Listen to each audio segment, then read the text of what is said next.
Therefore, Biafra must be restored, for there is nothing the enemies can do about it. We have come that the will of the Most High may prevail. Radio Biafra is unorthodox. The way we do things are markedly different from how others do it. We are under divine instruction. We have come that Chukwokika Biama may take control of these very proceedings this evening, for we are nothing without him. O Elohim, Chukwokika Biama Purimi Henine, unto thee we repose all that we are. Do not allow your children IPOB to be put to shame. Do not allow us to be devoured by the hands of the wicked. Do not allow us, O Mighty One, to fall prey to those who do not know thee. You will deliver us, not because we are righteous, but because of your mercy. Hear our cry and our supplication.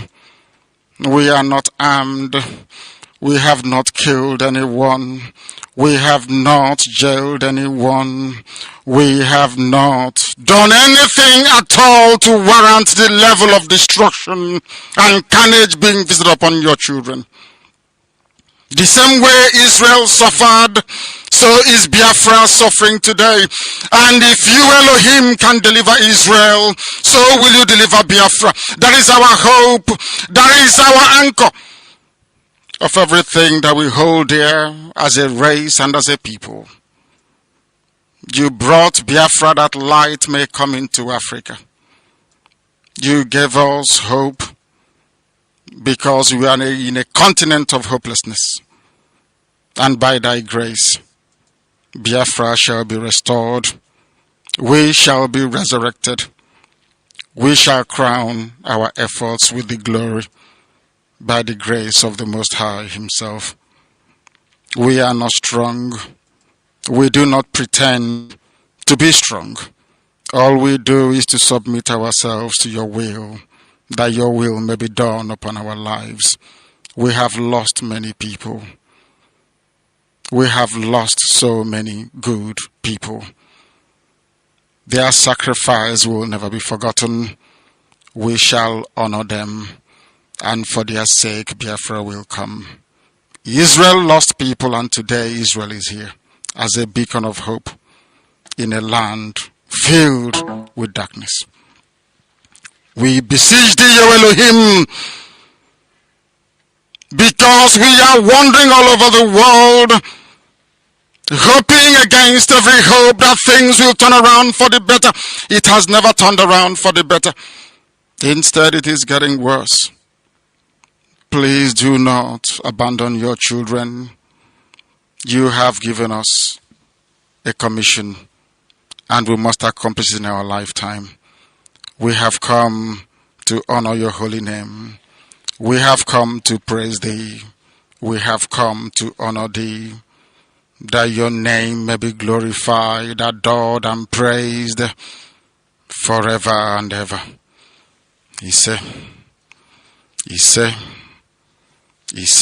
Without fear before our enemies, we have sworn an oath to restore Biafra, or we die in the process. There will be no retreat and no surrender.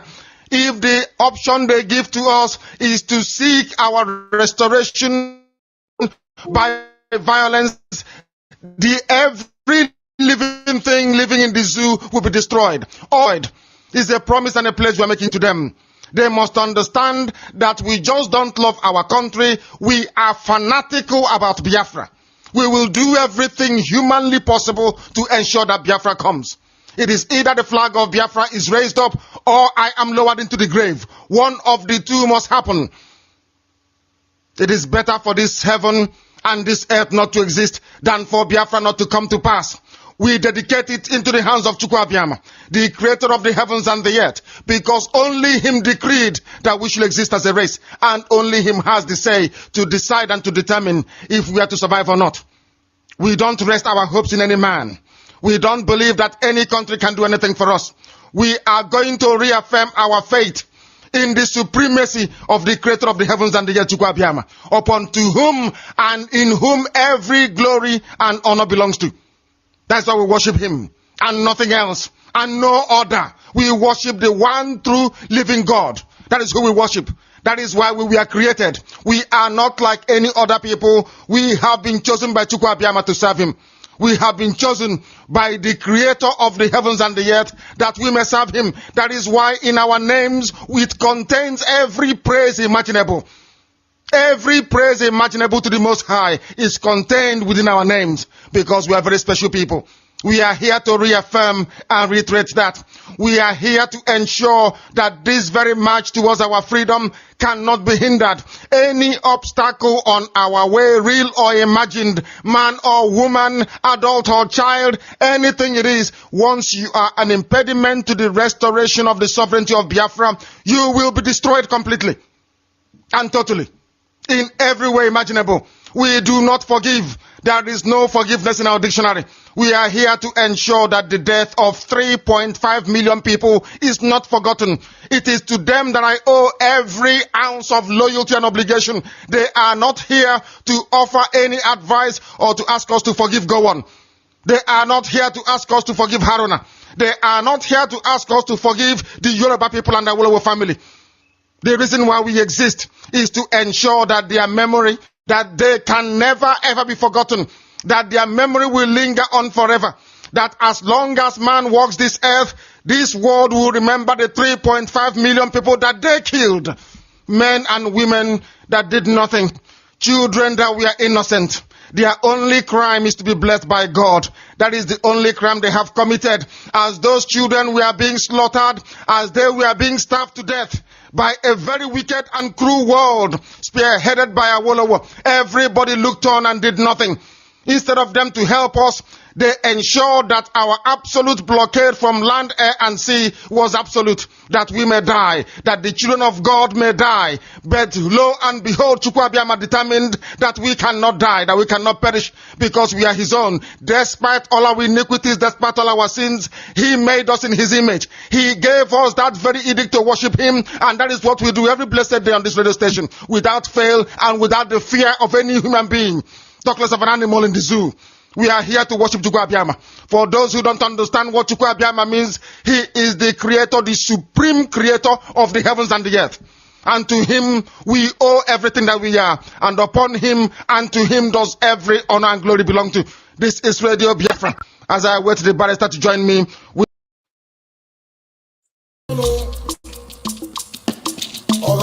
Biafra. As in another day, unite. Let us fight for freedom.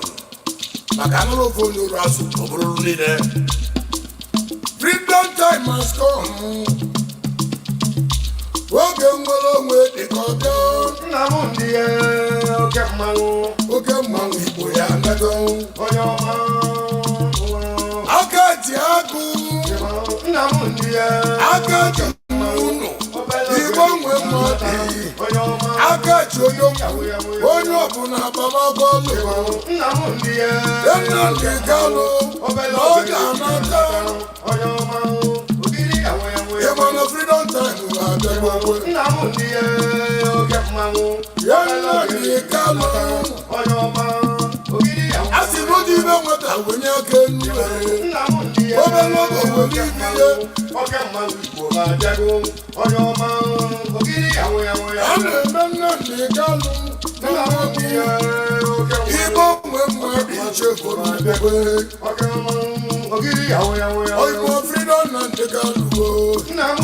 Freedom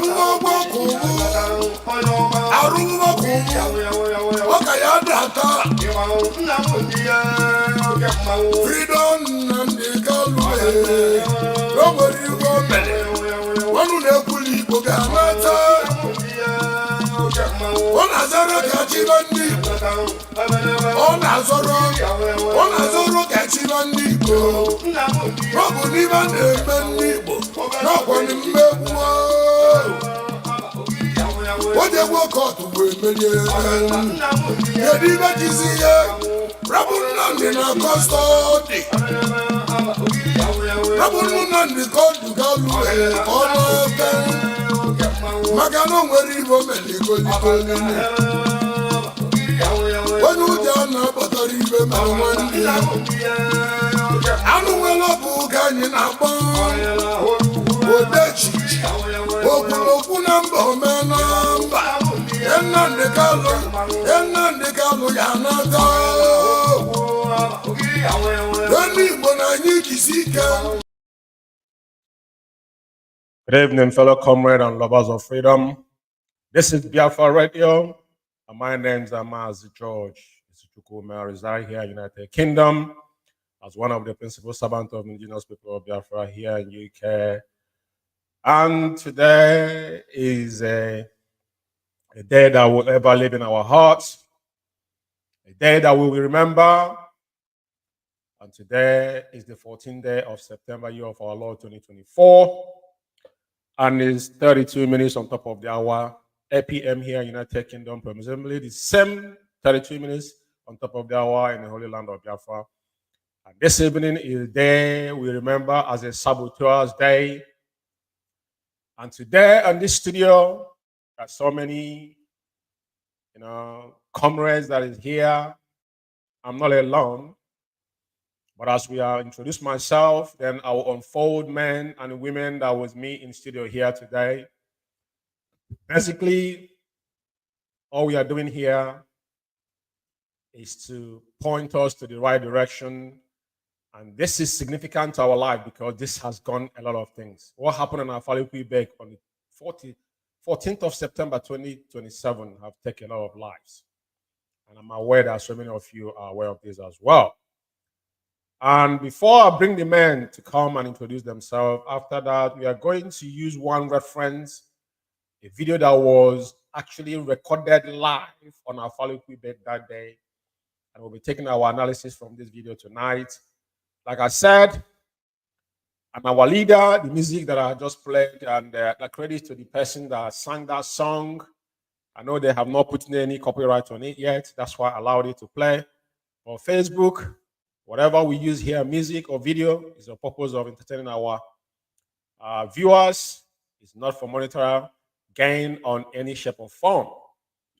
As I'm going forward, like I've introduced myself, I'm going to make everybody on studio, bring them up to the screen to them to introduce themselves before we. This is a family gathering that we are here tonight, and it is a bloodbath. All of us knew what happened on 14th of September, and we will never forget because he is there, remaining in our heart, and it have taken a lot of life, like I said. As we go forward, let me bring everybody as in the studio on the screen as they're going to start to introduce themselves, and we'll take it from there. Welcome, fellow comrades, and everybody could see that we have a full house here. Different IPOB worldwide is actually assembling today for us to mark this very significant day. And Mazi Takano is here with me from Germany. Our head of finance, Mrs. Sinden, she's in the studio. An Italian family is here, and America as well. And I will give the stage to Mazi Takano to introduce yourself. And as we go forward, as Mazi Takano introduce himself, Madam Anya, and the rest, and from there, we go to Italy. Just continue introducing yourself. Thank you. Mazi, go ahead, please. Unmute yourself.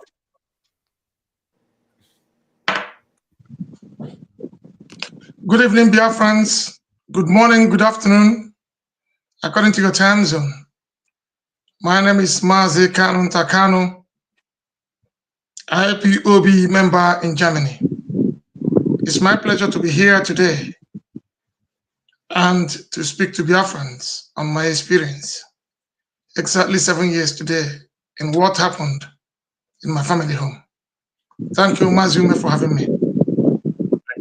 Thank you, Mazi Takano. Mrs. Sanya, please introduce yourself, IPOB Head of Finance. If you can hear me.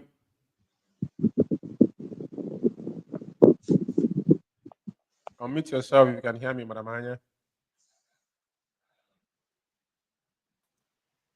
Okay, yeah. Thank you. Unmute yourself now. Yeah, good evening, dear friends, IPOB family members around the world. Dear friends, IPOB. My name is Mrs. Nayanya, and by the special grace of Chukwu Okike Abiama, I am the head of finance of IPOB worldwide. As we all know, today is the 14th of September 2024, exactly 7 years ago when something happened. For now, I will just, wait until I come back again. Once again, good evening, everybody from Germany. Thank you. Mazoglu, go ahead, please. Thank you. And introduce your team, Mazoglu, please. Good evening, fellow Biafrans. Good evening, lovers of freedom around the globe. My name is Mazi Kamado Ogro. I reside here in Italy. Today is 14th September. Very important day for Biafrans. We are not going to left a day like this behind because it's very painful for everyone, for the lovers of freedom who are, let me say, who know the importance of humanity. We are here this night to remind the whole world the calamity the zoo government unleashed on Biafrans in this very day. Thank you very much. I stand by.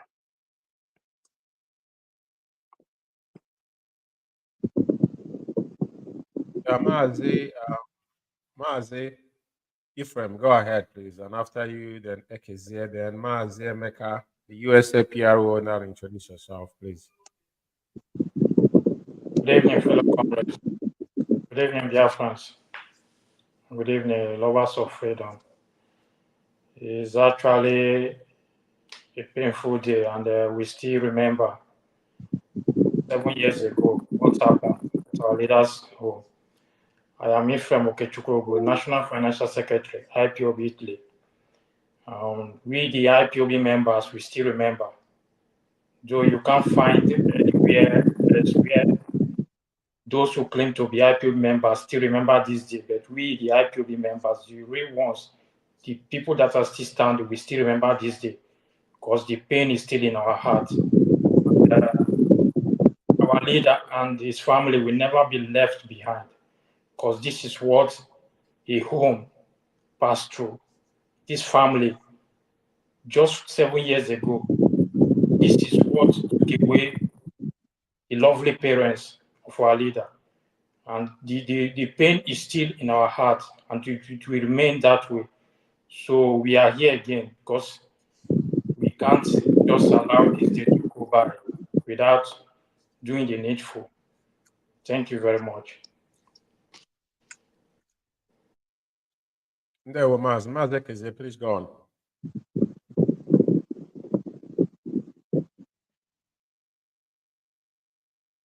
Unmute yourself. Good evening, my fellow comrades and lovers of freedom. My name remains Samareu Chukwumekezie. By His grace, IPOP national treasurer in Italy. We have gathered again today to commiserate with the family of Oku Kanu and IPOP worldwide for what happened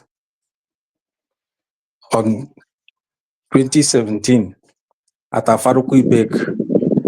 The murderous Nigerian government and their military that took away the life of almost 28 members of IPOP who led their life in order to protect the life of our leader, Mazi. We are here today to say enough is enough. And wherever they are, those that led their life for our leader to be alive today, say may their souls and the souls of all the people departed, may their soul rest in peace. There were no much. And there were Mazi. Mazi Emeka, please go on. Thank you, Mazi. Good evening, ladies and gentlemen, and good evening, Biafrans all over the world. My name is UKWU-IBEKU. I serve the IPOB and the people of Biafra as national PRO for IPOB in United States. I feel privileged to be among you guys this evening to learn more about IPOB and what has happened over time. When we learn about the activities of and the history of IPOB, we know more. It's a consistent upgrade.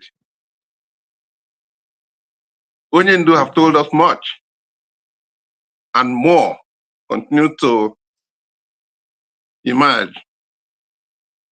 So I feel highly privileged to be in your midst this evening, to hear from most of you guys. The lesson is endless, and we must continue to learn. So thank you guys, and good evening. Yeah, good evening, Mazi. Thank you very much. And this is just about it. Those that are here now, anybody else that are joining us, we're definitely going to introduce them. As we move forward, before we move forward this evening,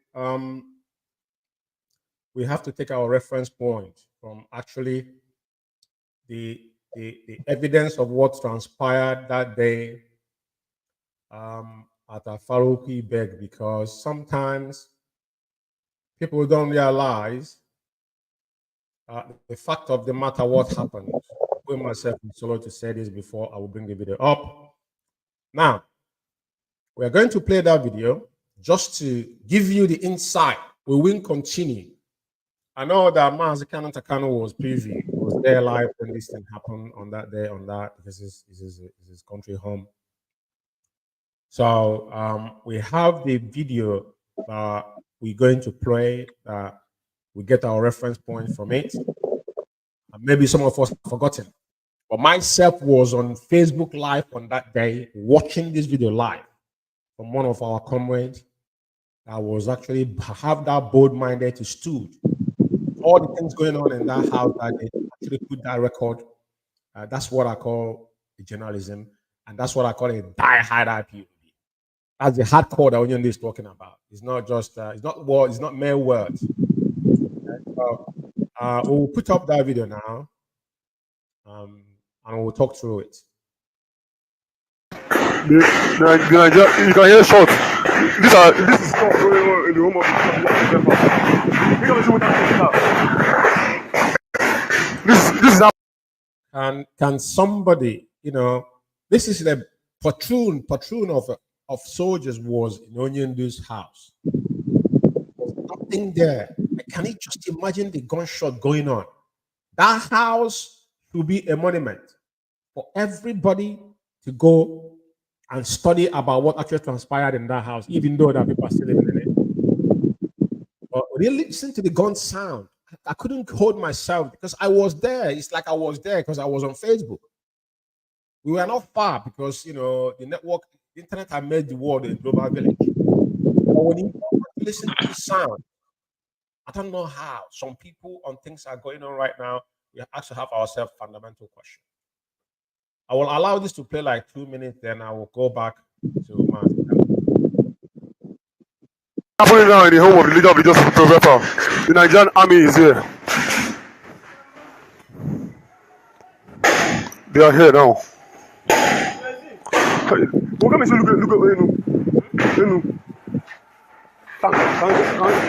Can get that tank? You can hear the sound going on. The Nigerian army is here shooting.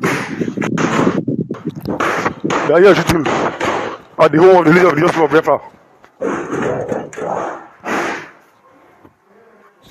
Mebuza.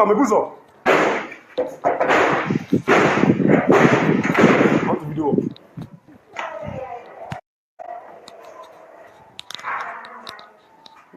Sorry, here back.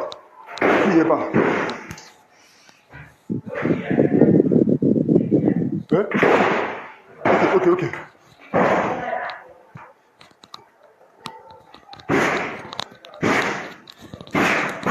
The Nigerian army now shooting now in the home of the leader of the Justice Biafra. You can hear shots being fired. They are shooting aimlessly.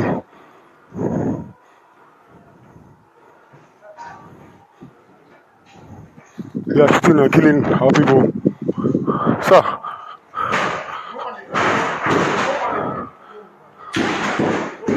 I'm live. I don't know, there are many. Yes. Mazi, please. I think I need to bring you because the voice I heard, that voice is your voice. Please, if you could just give us a little bit of illustration, because it's important. I'll give you the screen, please. Mazi, can you hear me? Yes, I can hear you. Thank you very much. Yeah. I had that voice. I think you are talking to some Tom. You're asking him a question, and the voice is your voice, isn't that a voice? Is that a voice? Was that you? Yes, it was. Okay. Like this is it is very, very important. People don't take this lightly. That's why over time, a lot of people say things they wasn't privy to. This is very, very important that people don't know that the day this thing's happening, nobody knew if your parents was in that present house, that children in that house, you lost your cousin in that house, you were the person asking how many were. Please take the stage, and I know it's very emotional and difficult, but please do us a favor and walk us through.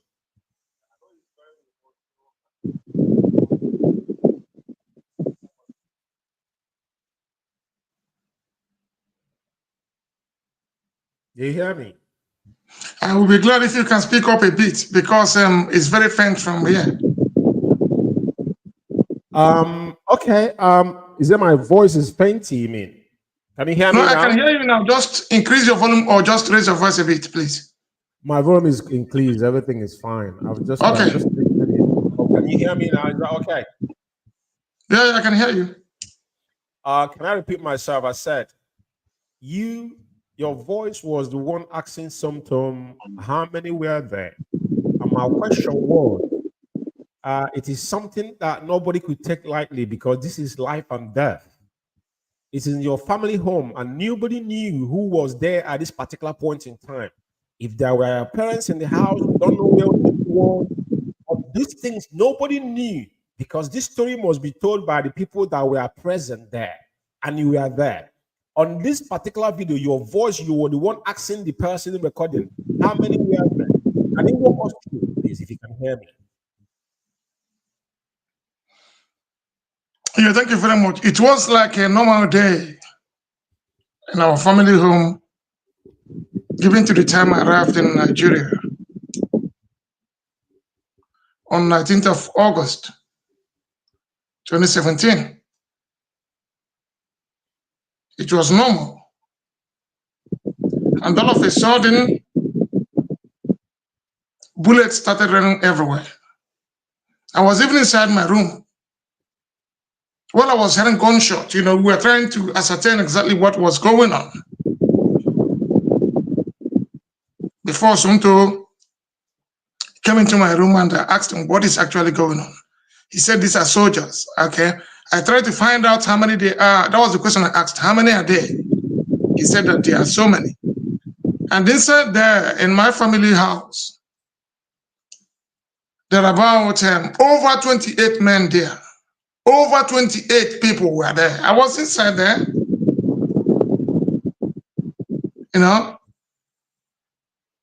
My niece and nephews, all of them were there. And my cousins too. So many were inside the same room, when they started shooting. And yes, that was what happened. They started shooting left, right, and center, And that was what happened. And within that time, that short period of time, after Somto came in, he went out to try to film. And that was when they, threw their tear gas. And the tear gas they were throwing was very, very, very, very disastrous. And if you inhale the gas, you will cough throughout. Like even me, I inhaled as well the tear gas. And that made me to cough for almost 2 weeks, non-stop, That will tell you exactly how these guys came and how prepared they were when they were coming. Okay. Yeah.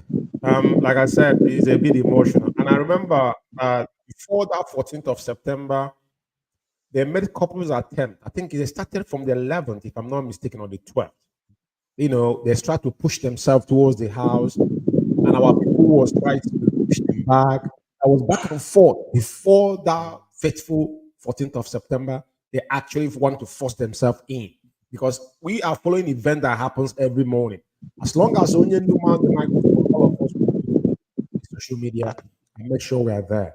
So it's important that people realize what transpired on that very fateful day on AFARA UKWU-IBEKU. Like I said, you are an eyewitness. And so many of folks that are here today, we are being in solidarity, and it's in pain in our heart.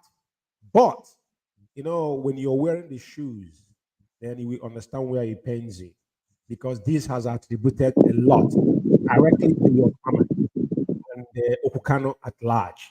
Anyway, I will allow the video to play more before we do some analysis on it, before we allow our panel, our members, our IPOB family members, I call them.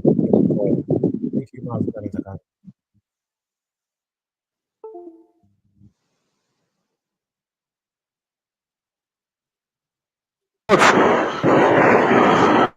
This is happening now in the home of the leader of Jesus of Biafra. The Nigerian army are shooting our people.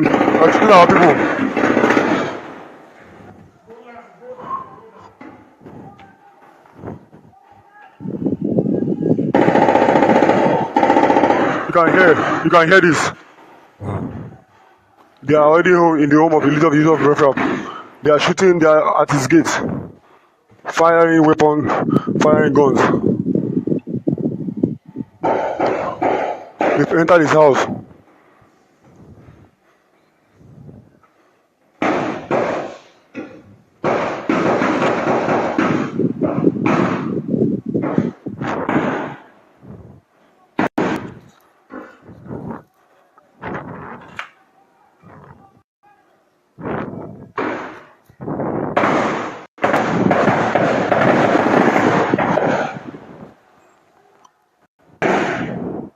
I don't know if you're hearing this. This has gone live shots happening now in the home of Mazzi Namdekano.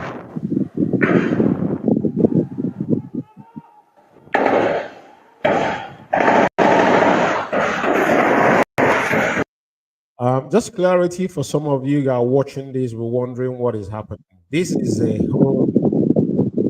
the country home of the leader of indigenous people of Biafra, Onyendu Mazi. This incident happened on the 14th of September 2017. And it is the aftermath or event that took place after the dead Buhari government chose to take law into their hands to go and murder Mazi because Onyendu have to appear in court simply because he told them that he's coming with 1 million men. And the Southeast governor, as gullible they might be, including Ohaneze at that point in time. Is he not, who was that? Is it Nyanwodo? They ganged up and bring up Operation Python dance on 2017. That is the aftermath that took the life, including Jack, the dog of our leader, the family dog. And after that, the two parents followed suit because they could not take the pain. Just imagine if this happened to anybody. This is a platoon of soldiers in a man that has nothing. There was no resistance. There was just shooting. The gunshot alone we have to remember this day because this is the 14th of September. Every year we remember the Saboteurs Day. It's significant in this struggle because at the end of the day, what we are looking for, what belongs to us. I will allow it to continue to play before we continue to do some analysis on it. But because I'm saying this because it's heavy. Now, it just reminded me what happened that day because I followed it and I was not there, but I grew to it.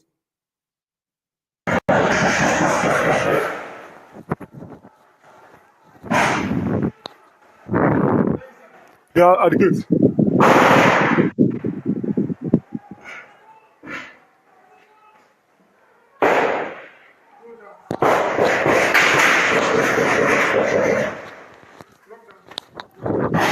Okay. This is happening now this is happening now in the home of Mazi Nnamdi. Because make the door. Make the door.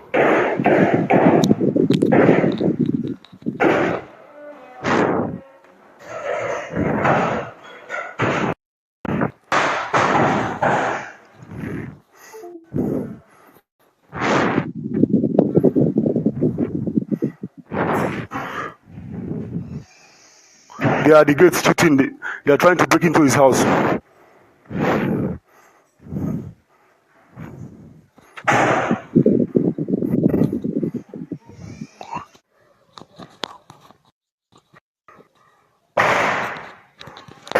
They are the gates. I can't go outside now. It will be risky.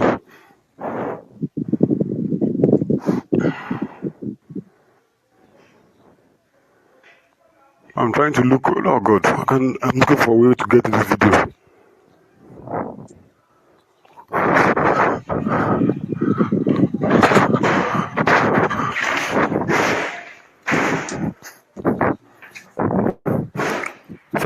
Is it with me?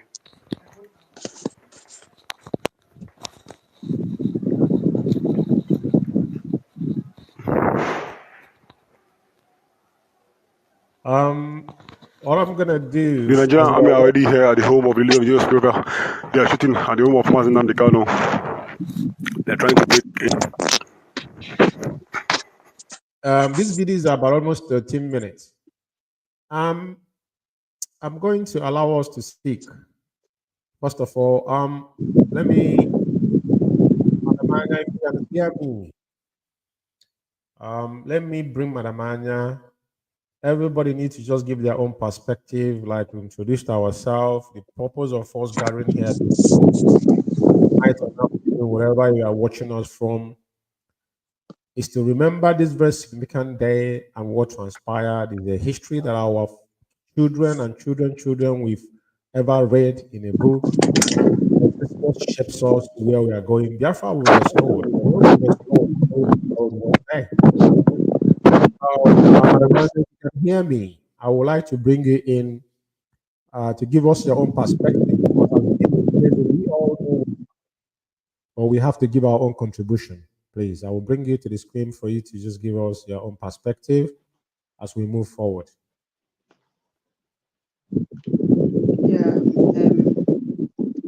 it's really, I don't know, this issue, I don't normally talk much on it because it's really painful when you remember what happened that day, because a lot of us watched it, what was going on. Not just that, some of our boys were forced to drink mud water. We don't need to forget that. They were forced to drink mud water. Many of them were actually, after killing them, they poured chemical on them, and the whole thing melted. We can't even recognize. It's just horrible, you know. And I don't know. It's just something, you know, when you say reflecting on what really happened, it's just a nightmare. You start picturing, thinking what really went there and how people they were there that day can feel it. It's just horrible. You know, it's just horrible. I remember that day I was just shouting and screaming, you know, blood everywhere. And we didn't even know what happened to our leader at that very moment when we had that over 28 people were shot dead. It's just, I don't know. I prefer to stop here, please, because very, very, it's something, I don't know. I just want to be excused, please. I don't want to continue. I'll stand by. No. Yeah, thank you. I know it's a bit of emotional, yeah, but we there's nothing we can do. We only have to start firm. We cannot be broken. Thank you for your contribution, Madam Anya. We all watched it, and it's a bit of heavy in every real IPOB member's heart. We will not forget. What is that we will not forget? And like I said, this video is about 14 minutes. We've gone 5 minutes now. I'm gonna give some Mazi the one that needs to really talk about this more than all of us. But Mazi, give us a little bit of perspective. We might bring you back a little bit later, or give us your own perspective. But now, we are playing this video to just take a reference. But overall, it is a day we will always remember. 14th of September of every year marks the Saboteurs Day. So today is a Saboteurs Day.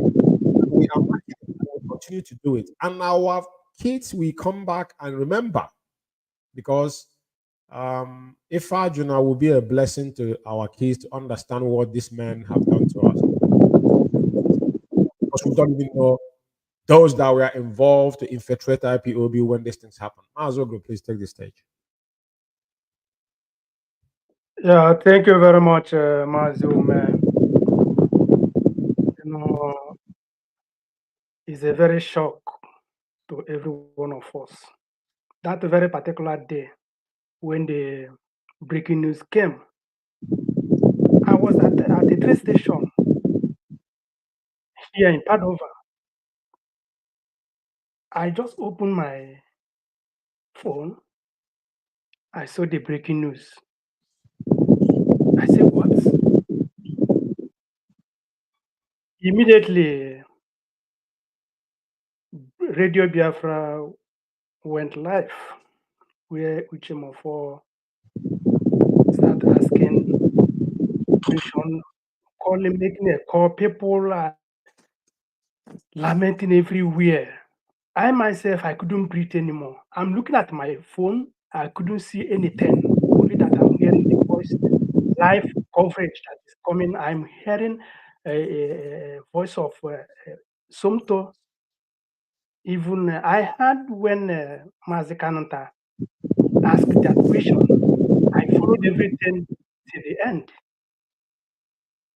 That very day, I can assure you, I lost appetite to eat until when Uchemofo asked the question, is our leader saved? I can vividly remember that because I followed everything live that day. I think even the people that are here watching us now, some of us call themselves hardcore of what we are doing. Everybody was down that day. So it's not something very, very irritating and emotional. But my prayer is to them, both the one who recognize their faces and the one who did not recognize their faces, because of the chemical they poured on them. My own prayer here, let their spirit hold them down. Those people that are involved, even the vultures in our land, they call the politicians. But as God have it, some of them are paying with their life today. But people want people to pray for them. So, Mazi, that very day, we must keep on remembering them till the end of the world. That is my own. Thank you very much, Mazi. Thank you. I'm gonna let the video play a little bit of like 2 minutes before we move forward again. Yeah, let's just listen a little bit of it. Hey, fuck, this stuff entered my eyes. Water.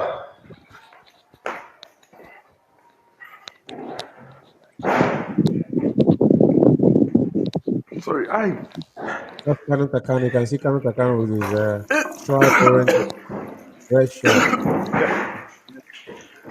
They're trying to break inside.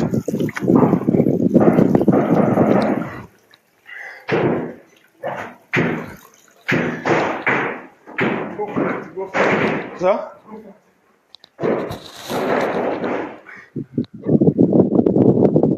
It is very difficult. I want Biafrans to watch this very video. It's important. And the reason why I'm making this very point is that today, they need to think. The person that is in here with Somtom is the same kind of Takano we are here with in studio. That left Germany and went back home. Made his head up. He never ran away from there. He was there. This is the fact all of us need to live with.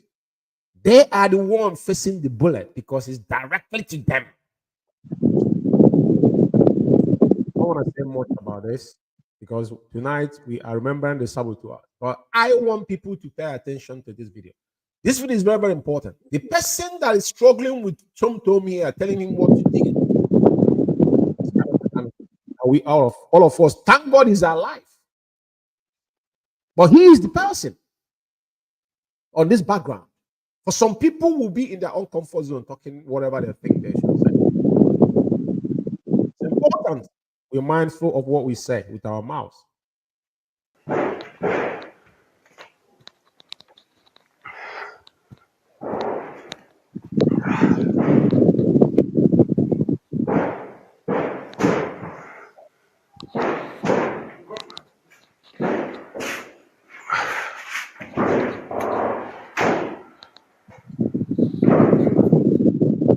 This is not a war zone. This is the home, country home of Mazi and Kanu. Okukano family, the palace of Israel, late Israel Okukano family. This is a palace, not a common man home. This is what has happened. This is the price that has paid. The patrol of soldiers went in and be shooting, killed 28 men in door. Where they killed and killed door. Do you know what that means?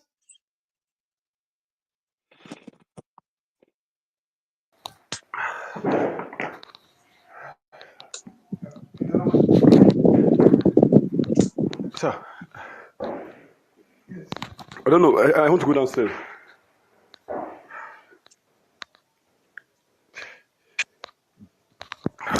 My eyes, I can't see well.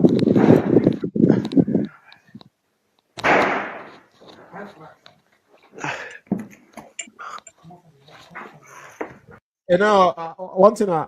Anyway, let's go. But I just want to say something here.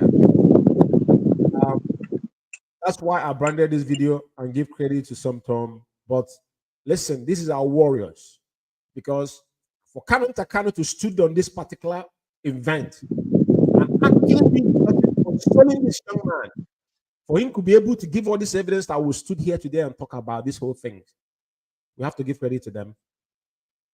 You know, he wouldn't know what happened to a man until he what happened to Tom. After they miss him, the bullet went through his ears. If they push him down and he went up again and put up his fist. Because if he was a cowardice, is here with us. But this happened in their country home that even took their parents' life. They never kicked, they wouldn't even waver. This is where we have to take our point of courage in everything. Even though remembering those that betray us doesn't really matter. But what matters is where are we going from here is important.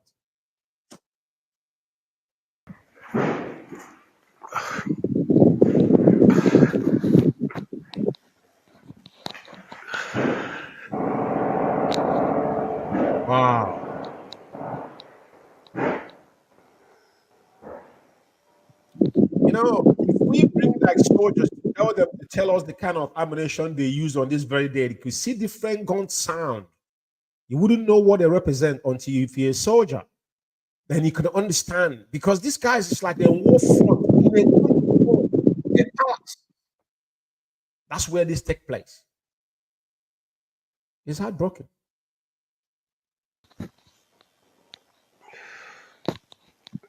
I don't know, there's kerosene downstairs. I can't see. The things has really entered my eyes. I can't see.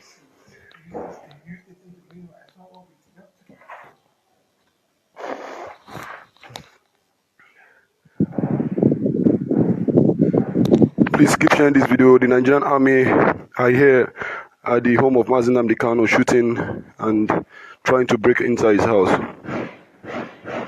They're outside the gate. It's trying to break. You can hear gunshot. Oh, God, I can't. And there are tear gas everywhere. What a bravery. Mazi frame. Let me get your attention, please. Because we all have to contribute tonight. Can you give us your perspective? This is a Saboteurs Day. And but we can see when we talk about bravery, bravery is not the only time you define a man is when a man first was gone. When a man saw gone, anybody that talk is cheap until you be in a battlefield or you have pointed gun. Somebody never pointed gun on you before. That's where you define who you are. Or somebody have shot at you and miss. Or your state of mind. Because you see, all of us are shouting. We want this, we want that. You see this thing that happened on 14th of September.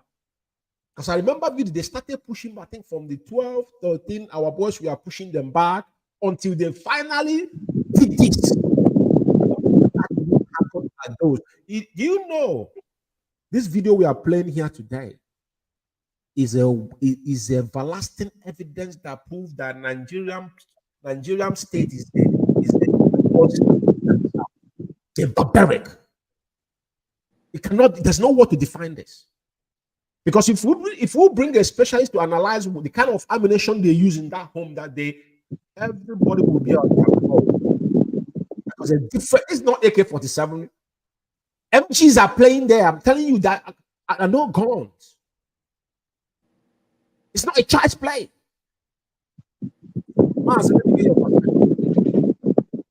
Mazi Ephraim, the Italian National Financial Secretary, please. Thank you very much, Mazi. There. It's very, very sad. Very, very sad. What happened on that day, on the 17th of September. It was on a 14th. Thursday. 14th of September 2017, on Thursday. It was a very sad day for us, and I don't know how to define what the Nigerian army and the politicians, what they did that day. Their plan was to kill Oyendo, and they couldn't. So Oyendo is gone sent. And that family, the family, I'm still talking about that family. This is a blessed family sent to us. After everything, this family is still stands strong and still moving on and all that. And I find it so, I don't know how to say, I don't want to go into being kind of aggressive or insultive tonight, but most people still see this family and still have the guts to come out and do what they do. Well, let's just forget that for another day. But we say I'll still be thanking Mazi Kanunta, those people that were on ground that day. I don't know. I think history will still remember that guy. Will still be remembered in times to come. When Biafra is restored, will still be remembered because these are people that they are men. These are men. These are strong men. They can stand in front of war and do the needful. These are men that Oyendo need. And I personally am proud of him. As a and the other family members, the men that were there on ground that day, even the ones that lost their life. So these people, they really tried. And Oyendo is still okay, still with us. So also the work they did that day that we still have Oyendo today. So the real men, we still know them, those people who fought. It's not about coming to media to make noise and rant like mad people and all that. It's not about that. These are real men that are ready whenever it comes. They are ready to represent. Because what happened that day, it's like that was war front.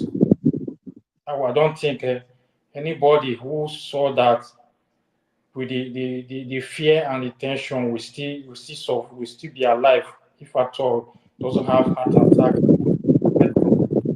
But they are still here. Especially even Kanunta is still here. Still have the strength to tell the story. So what really happened that day is very, very, very, very sad. And the Nigerian government, they proved that they are very, very barbaric and they are ready to kill. But time will tell. When the time comes, everybody will have what they bargained for. That is it. So there's nothing much. We are really pained. We are really pained, really, really pained because it's really a day we will continue to remember this day. Continue to remember this day because out of these 28 people died, a dog died, which is very, very painful.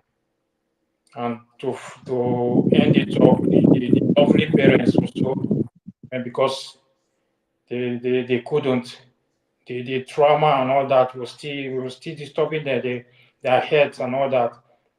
So we lost the parents and the other people. So it's really painful. It's painful because I don't think any family in this our modern Biafra of this day that have sacrificed like this.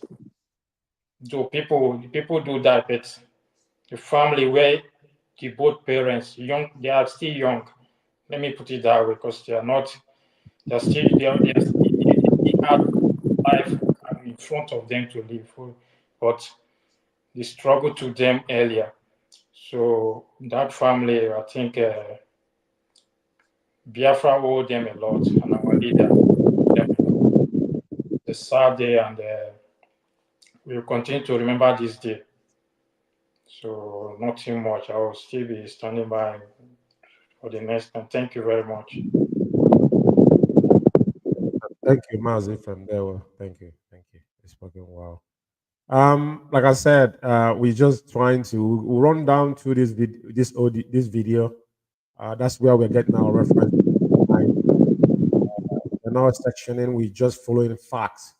So I'll allow you to play a little bit before I will allow Mazi Kezie, before we come down to Mazi Meka and then Mazi Kanuntakan.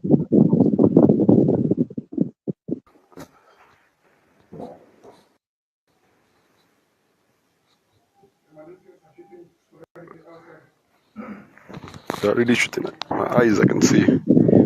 And tear gas is everywhere.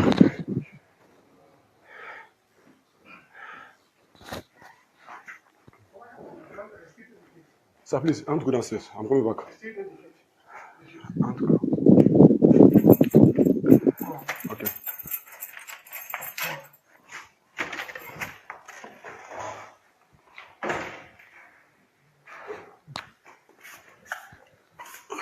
God.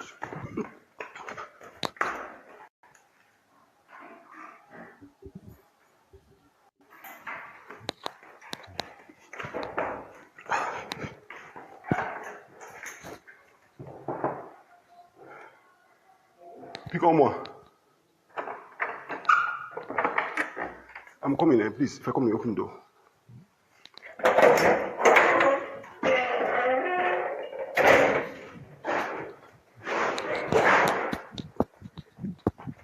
I think I'm here. Wow, Eh? Our boys go. How far? How far?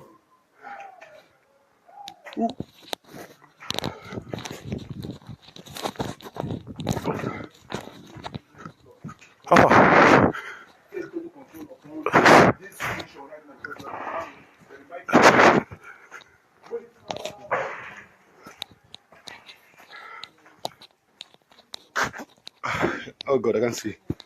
I can't see. Nigerian army are here at his house.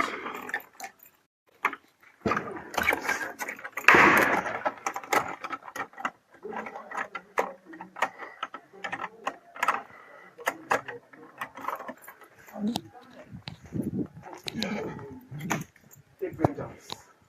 Destroy all that.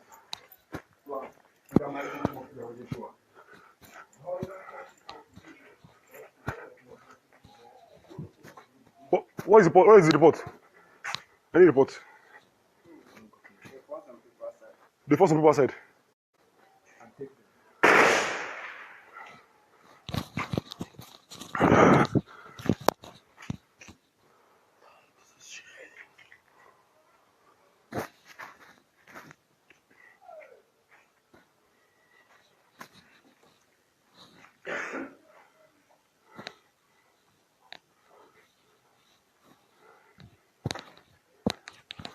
This is not a Kerosene or movie. whatever. I need kerosene. Mazi Kezie, I will come to you now to give your own perspective. Because there's nothing to talk about without visiting this particular event. Because The Nigerian everything army you are said, at his gate shooting. And they're already shooting and keep shooting. They're trying you the whole religion of the gospel of Biafra.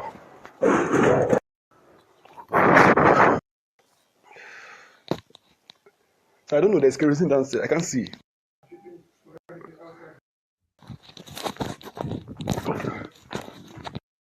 you might make mistakes, but the truth is here before us. Mazi Kezie, can you give us your own view, please? Thank you, Mazi Umeh. You know, whenever I watch this video, I'll always give a cause to the governors of Southeast, those governors that are involved and Ohaneze group that made this thing possible. Because in our Igbo adage, they say, Okino no logro, okino nangama, sunazo nangoga. There were governors and Ohaneze then, Nimodo, that told Nigerian government that they should go and do what they did in that 14th of September 2017. Because if those people say something, didn't allow Nigerian government, they should say something. Do you hear from Nnemodu after this incident? Do you hear from Eastern governors after the incident? After many people died, he didn't say anything because they are brain behind all those things. And can this thing happen in Arewa? Can this thing happen in Oduduwa? No, because our people are looking for influence. Who is Mazi Nnamdi Kanu to tell them what to do? Who is Mazi Nnamdi Kanu to champion the Southeast, the cause of Southeast? These people are there. They know that we don't have international airports. We don't have seaports. We don't have road. But Mazi Nnamdi Kanu said, we need all those things to live as a human being. These people are aware of all those things. They know that this thing, but people need it. Instead of them to tell the federal government, look at what our people are crying for. They need all those things. The person that is helping them, we know that all of them have compromised. One contract or the other, the money bag or one side or the other, they have taken. So they can't talk. And they see somebody who is willing to help them. Instead of them to back him on the ground, they decided to make plan how to eliminate him and the family. And this thing will always say some people that it's not easy. Any family that lost parents, that family, if they're still united, it means that God is with that family.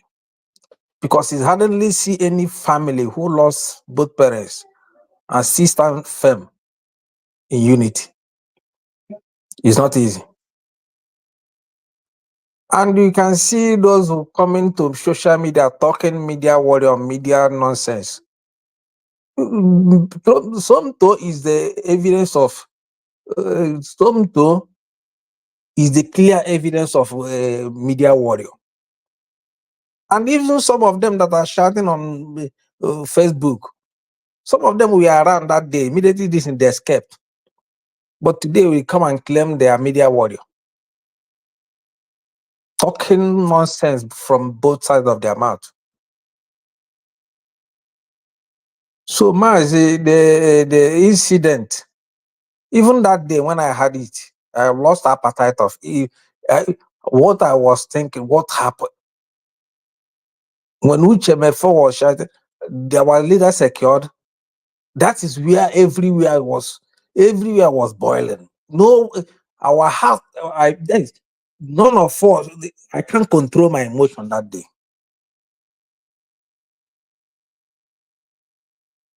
So whenever I watch this video, it reminds me a lot of things. If there is a way to somebody to form a witchcraft, all the whole governors, all the whole organization will be alive today. But Mazi Nnamdi said, in this struggle, there is no shortcut on it. We must keep on pushing. Either dead or alive, but we must keep on pushing. There is no shortcut. And he taught us a lot of things. When he was in Emmanuel College, there is a path that demarcates schools. And he said, Emmanuel College, that place, you must follow the right path. You can't go through shortcut. This man have taught us a lot. Yeah. Yep. This road. So Mazi, if I keep on saying, I don't know how it will end. And a lot of our brave men who lost their life that day. I saw Kananta that even that the video helping some those that are still alive and those that are already dead, putting them inside keke. Yeah. I saw it. Yeah, after the event, yeah, in different videos, yeah. I saw it as well. I saw it. But people today, people are coming out and talking rubbish. Yeah, he was life helping. But some of those people that are shouting today, hiding under their cupboard, one room, making noise, none of them, we didn't see, none of them was around that day. So, Mazi, I say what I always say, that this family, may God still keep on keeping them alive, and they will see Biafra. Yes, sir. Yes, sir. Yes, In sir. our time. Yes, sir. Thank you very Right? much, man. So, Like I rightly said before, you will define a man. Only time you define a man is when they get encounter. When they get encounter with a live bullet. That is how you define a man. People might be shouting, pretending, but it's not enough until when they get encounter with gun, then you define who they are. I think Mazi Ichiezoku, as we move forward, Mazi Ichiezoku just joined us. I think is Mazi Ichie. Can you quickly introduce yourself before we move forward? I don't know if you're following the program, so we're gonna call you up to give your own perspective. You can hear me. Okay, Deo Mazume, I greet everybody in the house, and I equally greet all Biafrans. May God continue to guide and bless every one of us. Ndewo. My name No, is Ichie Izuku, and I'm the regional coordinator of Eastern Region. yeah, I think he's having network issues. He just cut off again. Okay. If he comes back on, we'll bring him in. Like I said, we move forward. So the video we have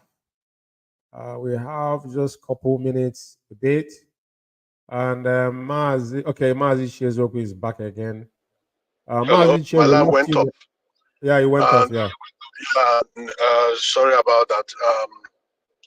So I'm the regional coordinator of Eastern Region in the United States. I greet every one of you. Ndewo. Thank you so much. There, well, we're going to bring you back in to give your own perspective on this very, we wouldn't use the word. Today is a Saboteurs Day. Everybody knows that, know why we are here. I will remember. So everybody's giving us spot accounts and what happens. We're taking our reference from the video. I don't know if you've been watching us on before you join. So we're going to call you in after Mazi. Emeka will give his own perspective. Then I will bring you in, if that's okay. No problem. Thank you so much. Okay. Okay, so fair enough. Yeah, Mazi Emeka, can you give us your own perspective based on the video? The video is still about 5 minutes, but Mazi can still have something to say, and I myself, so I will bring you in to do that. Okay, Mazi Emeka, can you hear me? Yeah, I can hear you very well. Okay, give us your own perspective, please. Thank you, Mazi. I have seen this video. Bring your camera down a little bit. So yeah, that's fine. Several times. Yeah. I've seen this video several times. And each time what goes through my mind is I keep wondering how many people survived the onslaught of that day.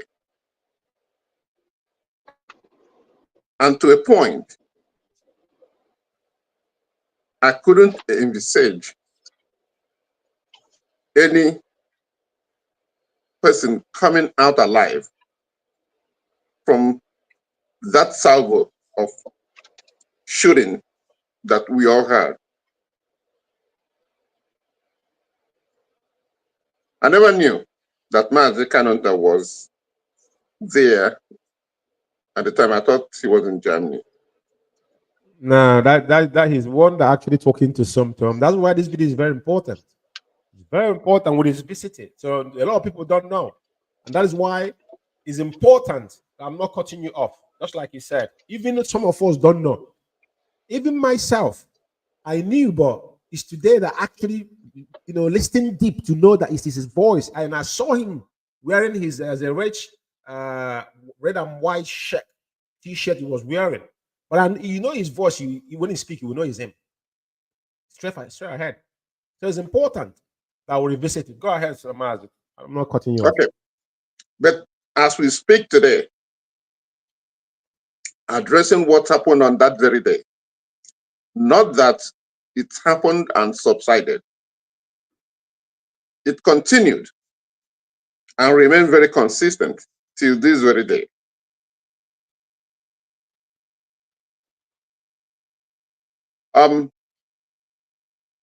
I really don't know how Mazi Kanonta would tell his story, because he and so many others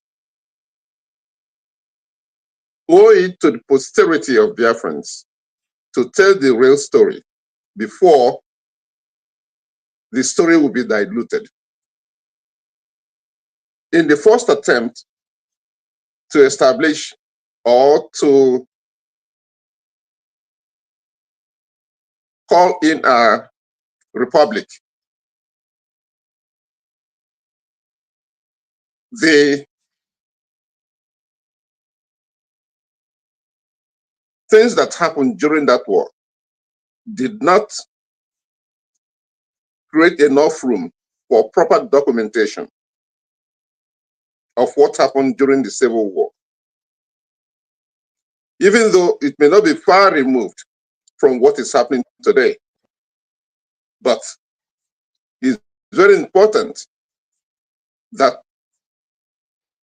this time around that the story of Biafra is properly told by those who are affected. The worst thing that will happen to us will be allowing other people to tell our story. When posterity don't learn the proper thing or the truth about what happened in the second phase of Biafra restoration, people will tell the story the way they see it fit and the way it will benefit them. I have tried to find the story of the first phase of Biafra struggle, but it is not coming around the way it happened. Even those who fought that war, when they look at certain stories, they challenge it because there was no proper documentation and people did not tell their stories. When the people are denied their history, their life may not remain the same. This time around, Onyendu may not be in proper position to tell his story or to give full documentation of what is happening and what he has witnessed during this process. But I hope and feel that people of sound and clean mind will keep such diary and tell such story when the time is right.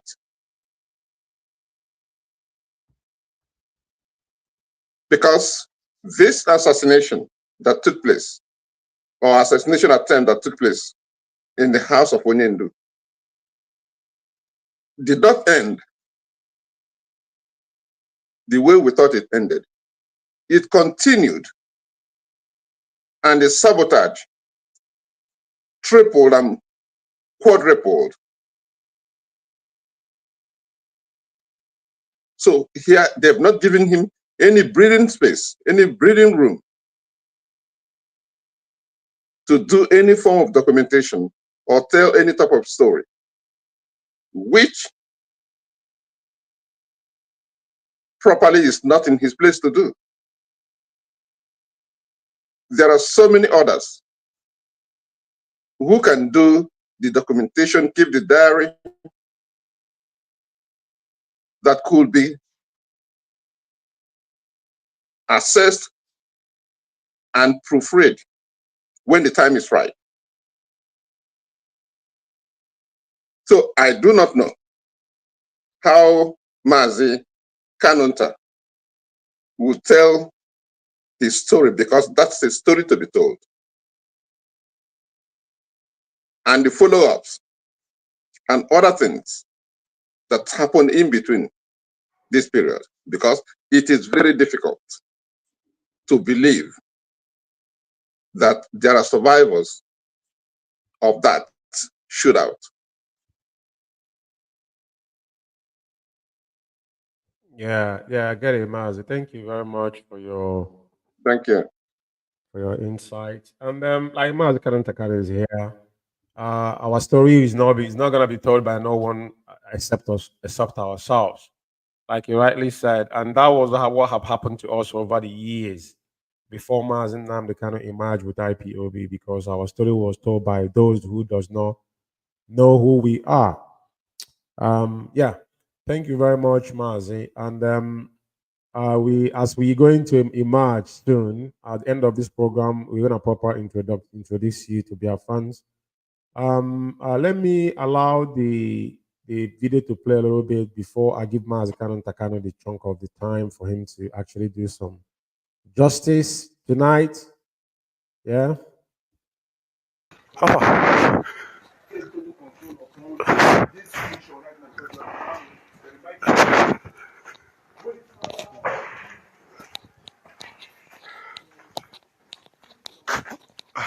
Oh God, I can't see. I can't see.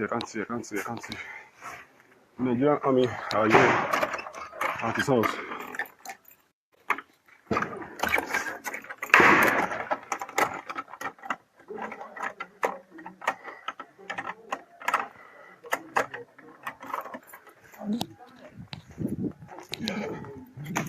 Take vengeance. Destroy all their plans.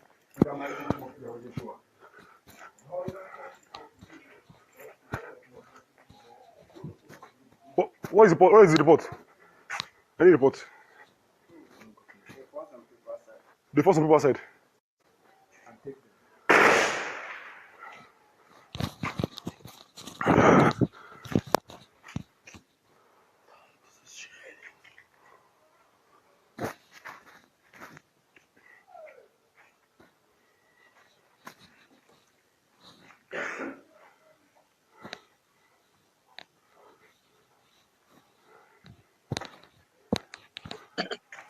Kerosene or whatever.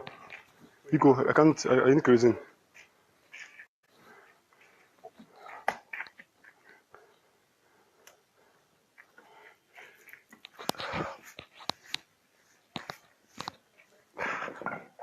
The Nigerian Army are at his gate shooting, and they're already shooting and keep shooting.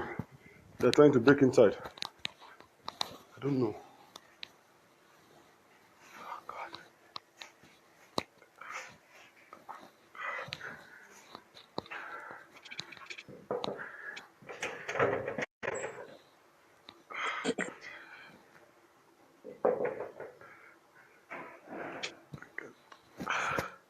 Come on. Ah, God, I can see.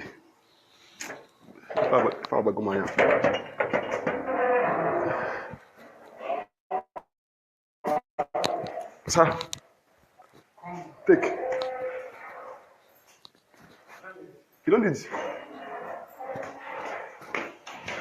Ah, God. They're out. They're still there. Yeah? They come with their tank. They came with tanks and they had a machine gun on it. So that's what they used to shoot. And loading.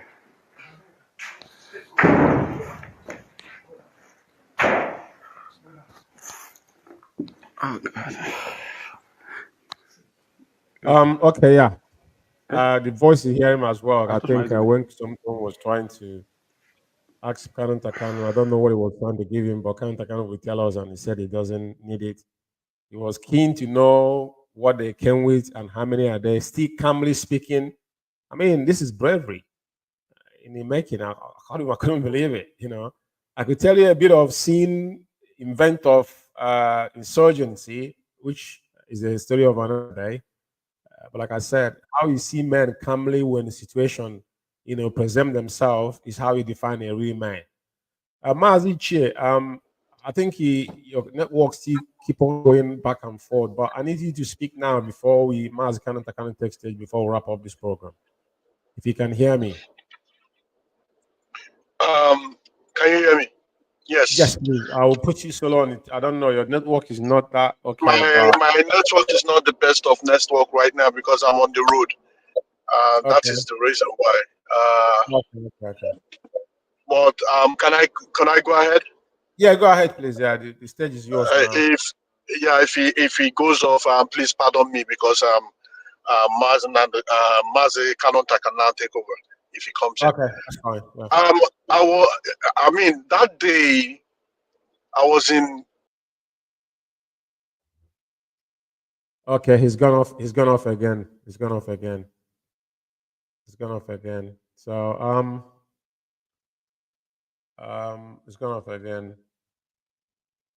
Mazi Takano, I will bring you in now because the video is finished.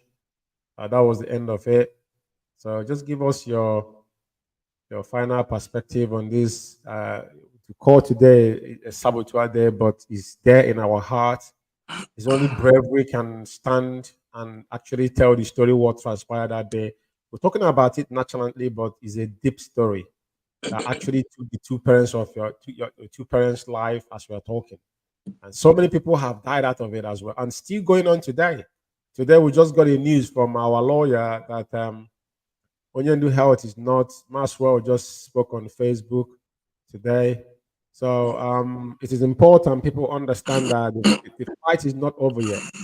And we will not back down because Onyendu said that if Biafra flag is not raising, it's either his lower 6 feet deep, one will happen. And that is why he's taking this part. And I know, Mazi, I'll give you the stage for a minute before I'm going to have my own time to speak. Thank you, Mazi. There is something I have to say here, that is very, very important. Somto is a definition of true journalism. I agree with you 110%. It doesn't matter how people look at it. When it came, they threw the tear gas. Like I said before, after that very day, I coughed for more than 2 weeks. This is a tear gas that smoke you out no matter wherever you are hiding. The moment you breathe it in, you are gone. Come out. And if we are not used to this very thing, I mean, we are done. Because when they throw the tear gas, all you can do, try to seize your breath as much as you can, then it will evaporate, it will go up. But the moment you rub your eyes or inhale it, you are done. That was what happened. That was the first aid I was given Somto in that room that very day. On 14th of September, exactly 7 years today. And what people never knew, that day was my son's birthday. Every 14th of September is my son's birthday. I spoke to him after that. The first tear gas landed in my house. And then 45 minutes later, they attacked us. But what pains me most till this very day is those who needed to be saved or to be rushed to the hospital. We could not do that because the whole of Umeh was completely deserted. But at the end of the day, I ended up playing in a hospice care to watch them die. This is one of the things that pains me till this very day. Because at the time I felt I would have done more. When I moved in, I saw other bodies lying I was videoing. I was live. I remember one guy was asking his friend, how did it happen? All of us were here now. About 3 minutes ago, they shot everybody dead. That is one. And then that again. And to those of them, I will never forgive till death. Most of our brothers that claim to be part of what we are doing,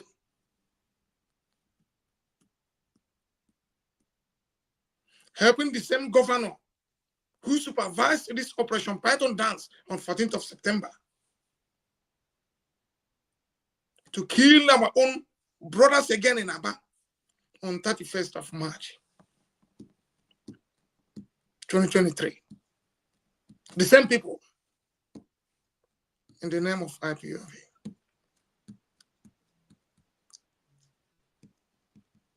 Nothing will forgive them. Not even the earth they walk on. They will be haunted in their dreams as they walk on the streets of Biafra or anywhere else. Yes, sir. For those of them that do not know, they come out and rant. It was not after this. I was in the hospital. I refused to leave the hospital. I was in Umeh for additional 2 weeks. There was one medical doctor from Enugu State. The young lady, I'm not going to mention her name, that she was running up and down looking for blood for people in the hospital at Federal Medical Center. The time was, because my presence was there every day to make sure that those of them that survive needs to get a better treatment.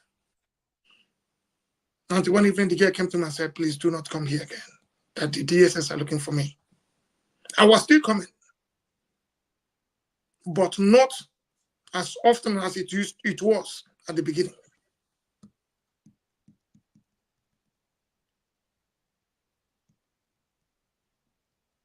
We lost men.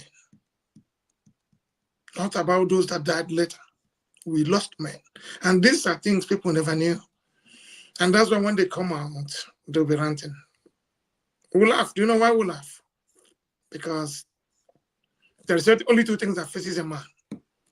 It's only you survive or you die. Nothing else. Yep, I agree. It's a very sad day.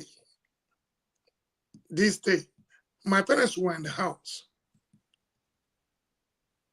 My parents were in the house with my nephews, my cousins. So everybody was inside. Mazi, this is where I want you to talk about. It's very, very important to give the insight of what actually happened. Because nobody knew if your parents were there. We don't know. They were shooting sporadically. They searched every room. But that tells you that is UKWU-IBEKU. Yeah. That is at work. They went to the rooms there. They were shooting sporadically in the rooms. The bullets marks are still there. But they could not see any of these people. Wow. It's the handwork of Elohim, not man. Wow. And after that, all of them came out. And these are part of the things that led to their death. I know, the trauma is heavy. My mom was here. She was here.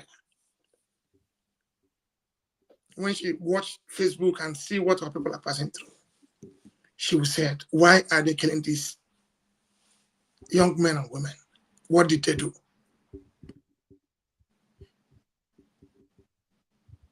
Not even These were the things that killed her.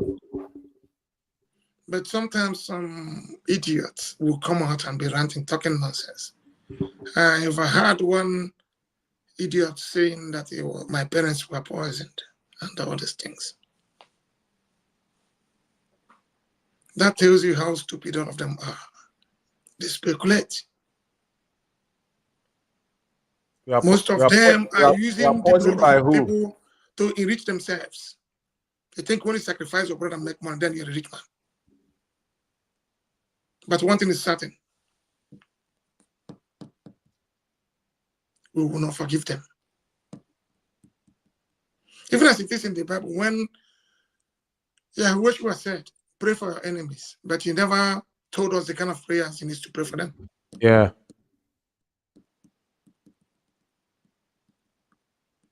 It's hard. We'll be here to tell our stories. And nobody's going to say that. Nobody's going to tell our stories for us. But one thing is certain. Those that survived the Operation Python Dance, 14th of September, most of them ended up being killed on 31st of March, 2023, by the same people who were supposed to protect them. About massacre, we will not forget. We will not. We will not. Mende and a lot of them went down. And nobody said a word. Those that sacrificed them never stood up and said, no, this is wrong. Rather, they withdrew themselves and tried to censor the truth. That thing they wish them will befall them anywhere they are. Is sir? Will befall their generation anywhere they are. Is sir? Is sir? Mazzi, it's a very sad day. You know, sometimes it's difficult to reflect on all these things. You could hear their voices saying, help me, but there's no way they could be helped. I said, you know, in the whole of Umeh, if a pin drops from your hand, it's like where you shot on air. There was no single soul. Everywhere deserted. Yeah, it was behind it. The first people that were gunned down was around 9 a.m. in the morning in front of the state government house. I still remember that boy's name, Kinedu, the do Brazil, and Mushi. These were the two people killed. And they killed them from Umeh. Do you know where they dumped their corpses? Their corpses were dumped in Ntinga, in Ngwa. I posted a video today in my Facebook, in my Twitter handle. This was exactly what they killed them and dumped them somewhere. Until after 2-3 days, we discovered their corpses. I never stopped. We were searching for them wherever they were dumped so that we could give them a befitting burial. Up to today, we still have a burial pending because the guy, now we discovered, we find the family and where they're living. Now we are planning to go and bury the man the way he's supposed to be buried, according to the Igbo tradition.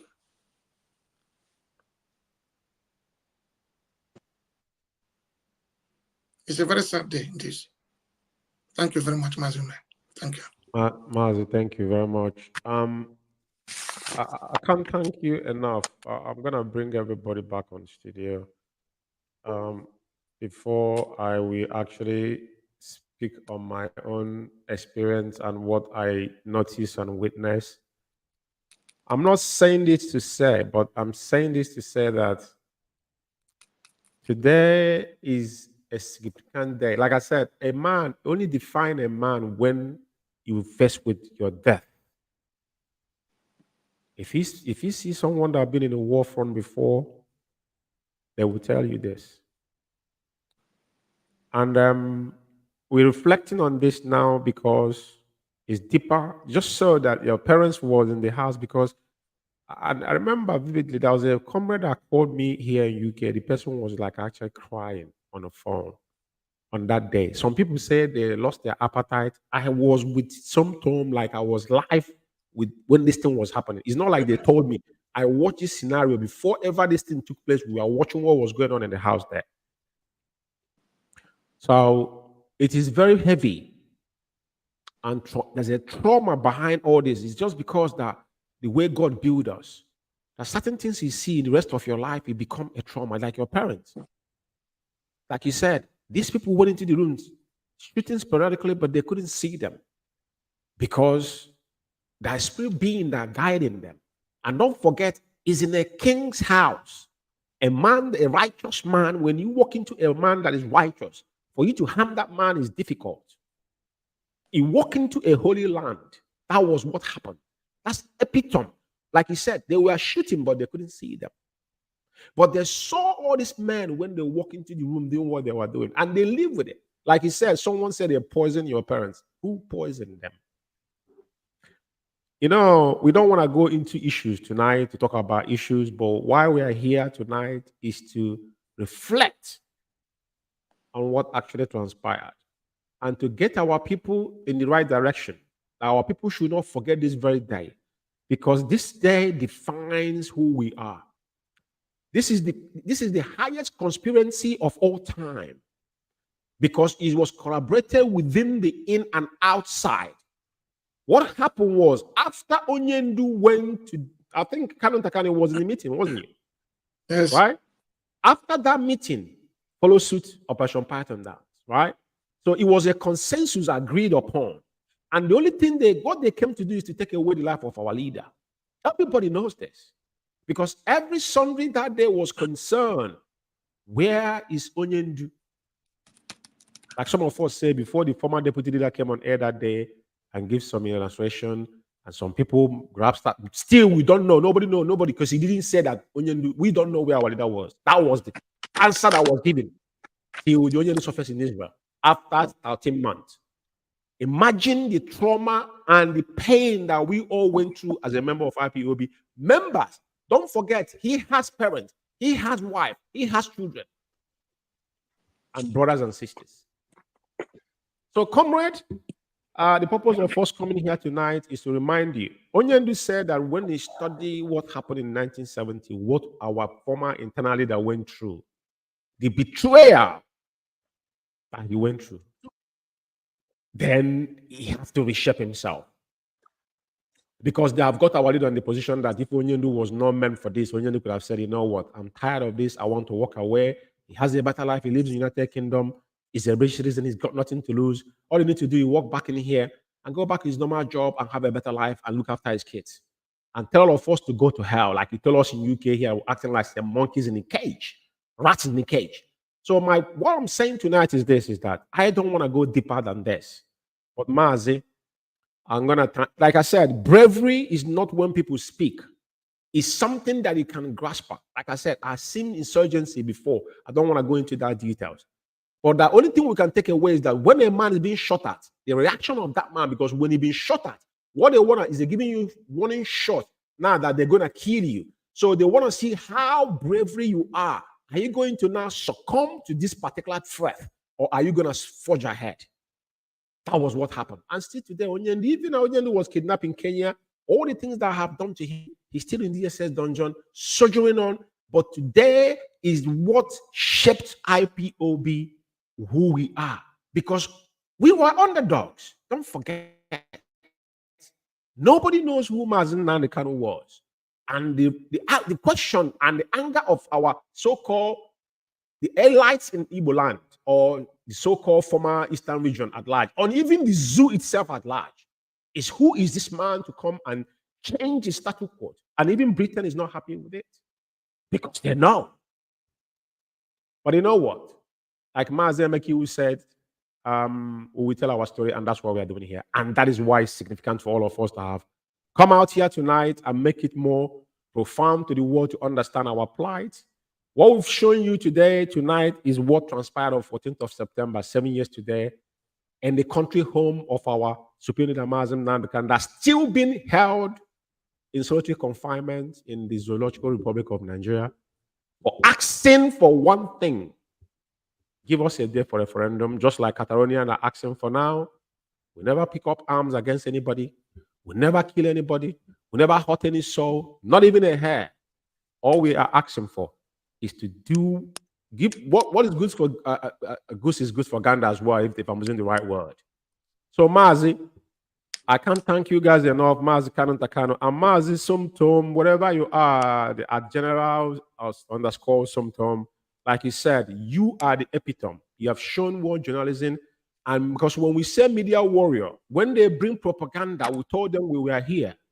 As long as you have a smartphone, you're a media warrior. But to define a media warrior, as he may today, if you have a trophy to give to somebody, sometime personally I will give it to you. But that does not mean if you make it my they will put you on where you belong. But I know that it's still standing, if I'm not mistaken. But Mazi, like I said, everybody have spoken well. Tonight is an emotional day for us. But all I can say, can't thank you enough. But before we go tonight, we'll have to make a simple introduction because maybe some Biafrans don't know.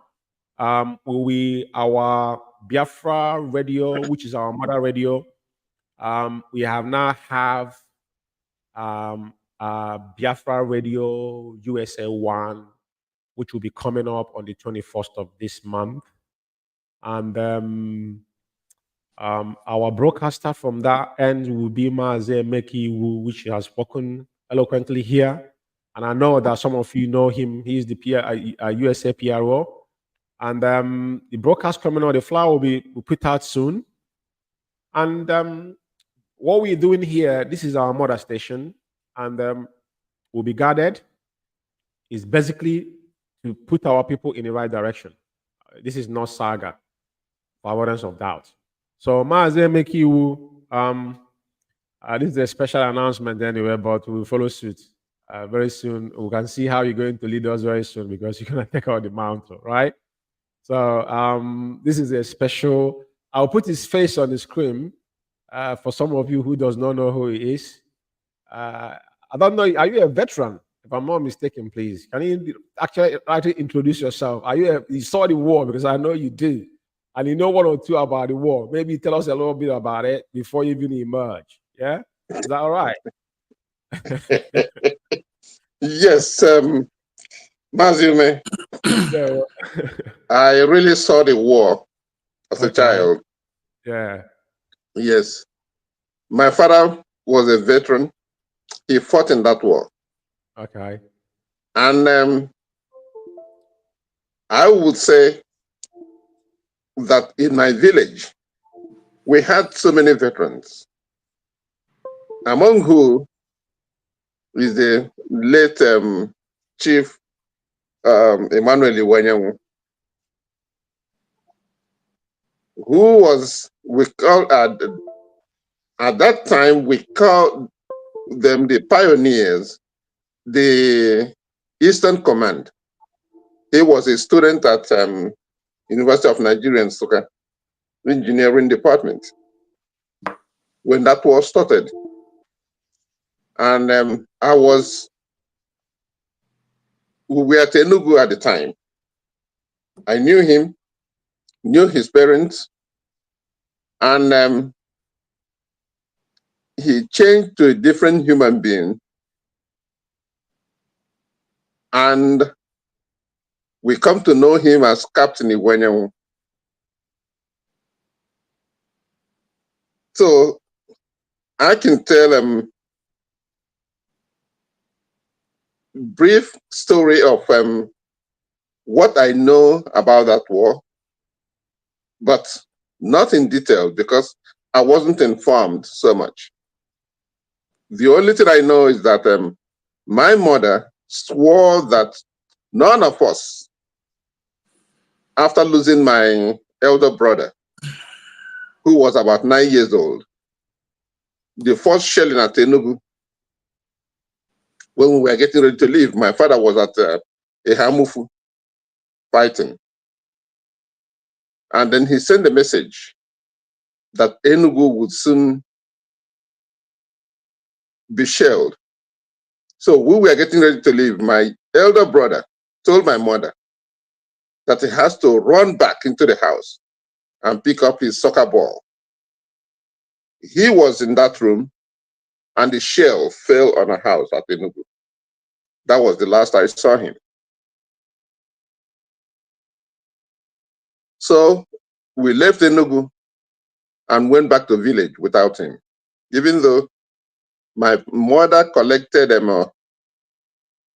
some remnants of his body parts, the head, the arm, the limbs, and put them in pillowcase. That was what we took back to Owerri. I remember what happened at the time, because when we got to Owerri, my mother took the pillowcase and dropped it at the lap of my grandmother, and she collapsed. My grandfather called a meeting of our kindreds. At the time, they removed all of us, and the burial took place. But the program that will take place on Saturday, the 21st of September, on Biafra Radio. The name of the program, The Right of Return, RIT in parentheses. I gave it that caption because we have a lot to learn as a people regarding what we're going through. We are not being maligned or being hated by other tribes in Nigeria or our ex-white colonial masters. They know us more than we know ourselves. They took away our history, denied us our personality, because they studied who we are.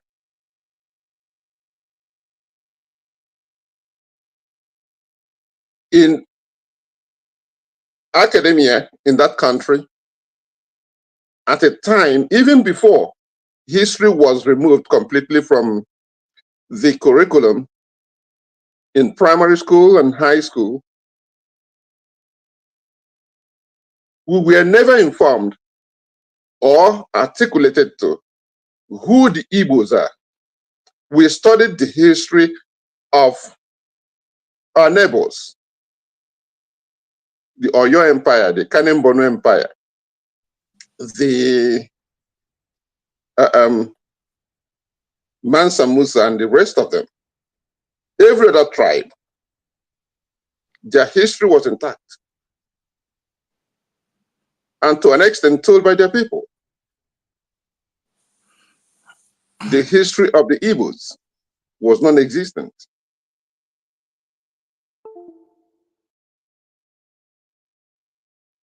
We were never told where we emigrated from. We were never told who our ancestors were. And we continued moving, continued doing what we like to do. Moving to every place. Wherever we want to move, we move. We go, do whatever we want to do. They will bring us in like they love us. When they extract that quality that makes us who we are, they will slaughter us. I will tell a very short story of what happened to me when I came to this country. As an undergraduate, I had to work as a security guard at the Houston Post, a publishing company in Houston, Texas. When we do clock round before the press shuts down, we do what we call clock round. When we get to the engraving, they take the clock from us, clock it in, and return the clock to you. They will not allow you come in. This happened over time. One day, I told my supervisor what was going on in front of the engraving supervisor. And they started laughing. They asked me, "You go to college, don't you?" I said, "Yes." He said, "You are a Nigerian?" I said, "Yes." He said, "Do you know why we are careful dealing with Nigerians?" I said, "No." He said, "Because you guys have magnetic brain. Whatever you see, it doesn't get away from you. You reproduce it. And you take it home. You take it to Nigeria." I said, "No. Since I came here, I'm not." So I'm not talking about you. Your people.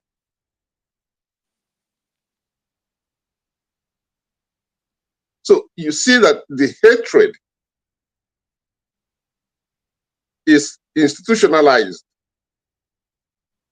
Not only in this country, I'm sure in UK, Europe, other places. They are very careful how they deal with the Igbos. They call it Nigerian because those of them who know who the Igbos are, they know what they're doing. And this thing did not start today. It happened to our ancestors. And it continued. And this type of thing, I will tell you, has already been structured against our children.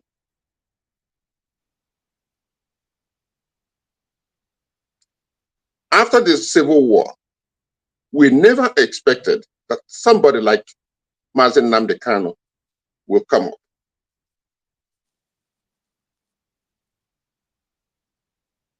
And this is an opportunity that if we miss this opportunity, I don't know how long it's going to take before maybe our children will all die of in servitude, not knowing exactly what is happening to them or what happened to them.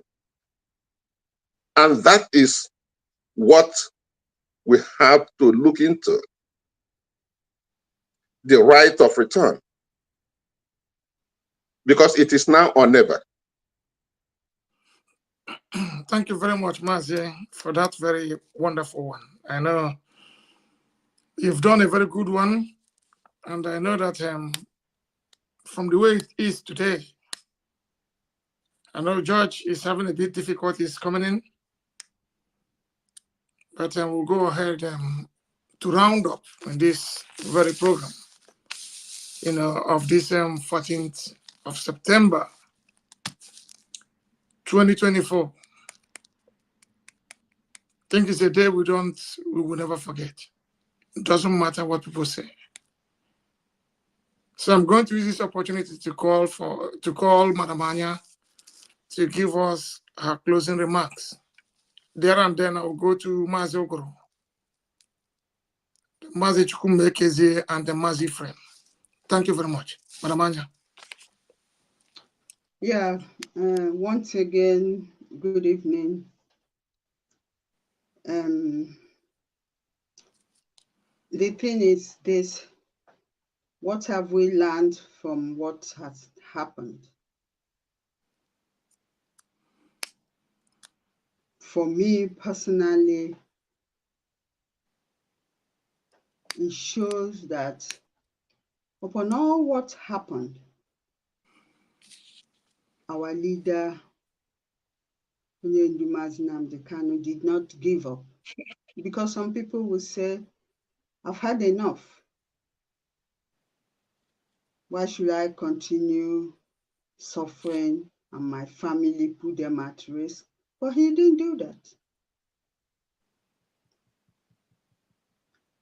Neither did his family or siblings tell him, it's enough, or let's move out. They didn't do that. What did they do? They stood by him. Those of us that are still with him in truth and honesty, we stood with him. This is what we all should learn. It also shows me that when you are called by Chukwu Okike Abiyama, he will give you the strength to continue. I really thank the family, I must say. And for those that lost their lives that day and those that are still being killed, we will not forget. We will continue to make sure we take this banner to the end. This battle, we must make sure that we deliver. The question is, have the saboteurs stopped? No. They're still around, much around. But we will not give up. We continue to do our best and leave Chukwu Okike Abiyama to complete the rest. It's a very sad day. All I can say is that we all should remain strong, focus, do not give up, because already there is light at the end of the tunnel very soon. By the special grace of Chukwu Okike Abiyama, our leader will be released. May the souls of those that died, that lost their lives that day, and continue to lose their lives, may they not rest, rather to hunt those that took them away at such a young age. I don't believe in telling people go and rest. When somebody kills your loved ones, you tell them go and rest. I don't believe in that. I'm sorry. You know, in this situation, they should just hunt them and make sure that they do not get away with it. And for those that perpetrated all those havoc, they've already cost their family and generations, because a lot of people were killed that day, and including those that also were killed in 2023 March. May their soul continue to haunt those that took them to the early grave. Once again, thank you very much, everybody. Thank you very much. Mazi Group, please. 1-2 minutes if you can. Thank you. Yeah, there were Mazi Kanunta. As you said, 2 minutes. I don't have much to say because everybody has said it all. There's no need of saying much here. My own prayer is that today we have done the needful. Today, the hardcores have shown their responsibility in this very struggle. I know this day is not a day we should joke with. Even if you are called 2 minutes to the time, you must show that consistency, which Onyendo taught us for a very long time. My own prayer remains, I don't want to say, I said my prayer remains for those that hold our men and women down on that faithful day. Let them be continue hunting them down wherever they are. Yes, sir. God will judge. Let them be held down day in, day out, and they are seeing it by their two naked eyes, and it will continue like that. until all of them will go down. Because if you are not pure, you are not going to be one of us. You must be pure. And I have said it time without number for those I'm discussing with. I say in Wama something like Israel local kind of family Agahakom. This family is, we are not going to joke with them. Even my own family, they cannot relate it with me.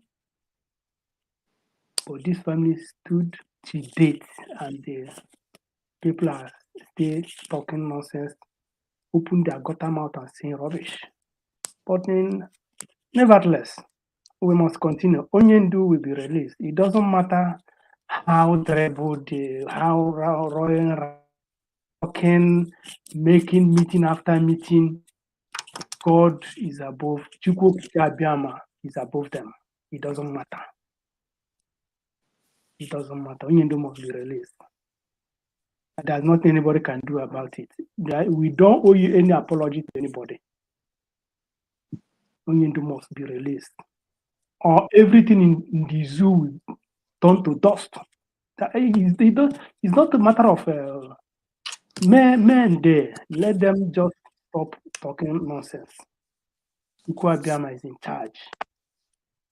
Thank you very much. May God bless everyone of us. Let us continue doing what we are doing. Thank you very much. Thank you very much. Please, Mazi Chukwumeke is here. Thank you.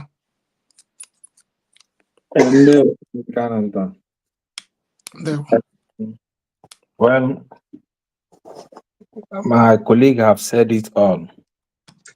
I normally tell my national that during the time of Jim Nwobodo, when he was a sports minister, he said, if a family can give us 11 players, that we go to any match and win a game, that is what he prefer. He don't believe in bring one from Sokoto, bring one from Kano, and go to ball. He said family can make that team and give us what we want. Who win? They will call the country that win. That is the most important thing. The way they win, yes, our country win. I had that word from that man then. So in this struggle, I have not seen a family that is united like family of Israel who can, upon all what they have gone through. And God knows why He chose His family to lead us to this extent. Now they will still lead us to get Biafra. Those who did that harm to our people, they will suffer it. They will never go scot-free. Hama is real. When they are facing what they did, people will be pitying them. Say, hey, this man, oh, what? But they don't know what the atrocity these people have committed. And she split blood or discuss how to split blood. There is a nemesis for it. So what I'm saying, I'm still saying, telling our members is be strong. Onyendu, we come out victorious. Yes, sir. What he is doing is to say, give my people what belongs to them. Give them the necessary things they need. That is the crime he committed. And whoever said that is a crime, let that crime follow him. But whoever we know that what he's doing is good, let that goodness follow those people. Yes, That is what I pray. Yes, sir. Thank you very much. No. Thank you. Thank you. Over to you, Mazi friend. Thank you. Thank you very much, Mazi Kanunta. Thank you. Please, just want to thank everyone. And Biafrans should remember that this day we should keep it. It's a day we will always remember. This very day is a day we will always remember those hardcores. So what I have to say, those that are still sabotaging IPOB, sabotaging our leader, they should carry on. There will definitely be a day that they will pay for it, because they still continue. They are still going on sabotaging. Last year, we saw the one that happened in Aba. Akarawa Mendy and the rest of them, they were sabotaged, the same people. So they should continue, because they have, I think they have strengthened them more. They have more powers now. And when the time comes, they will get a share of what they bargained for. So we still hope that God will strengthen each and every one of us, the hard cause, and will continue to the end. And God will guide the Oku Kano family, which I think is a great family. So thank you very much. Thank you very much, Mazi. Thank you. Over to you, Mazi UKWU-IBEKU. Thank you very much. Thank you, everyone.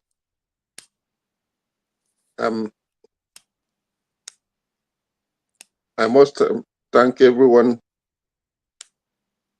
who attended this program. It is a very sensitive time and a very sensitive day. The game is not over. It's like now we're in the period of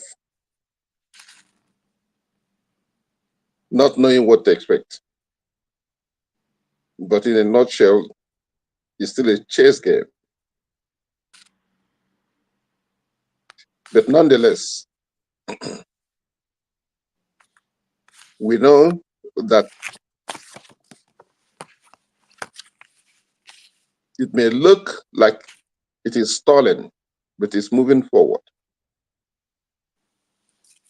It's moving forward. And we are remaining very optimistic, having a very positive outlook in the whole thing.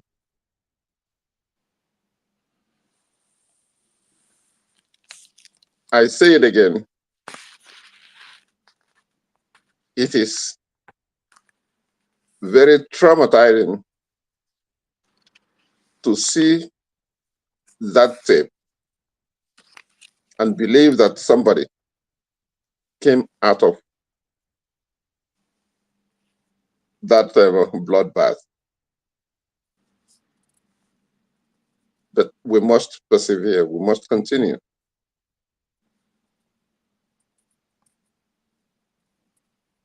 This is a different phase. We've gone through various phases of this struggle. We are in a different phase. I'm sure when Onyendo comes out, he will present a different face of this struggle. And hopefully, it may be the end of it. So I thank everybody who is still in this struggle, who is still persevering, who is still sacrificing. And above all, Mazi Kanunta, you and Madam Anya, I thank both of you so much. I don't have words enough to express my gratitude for your perseverance.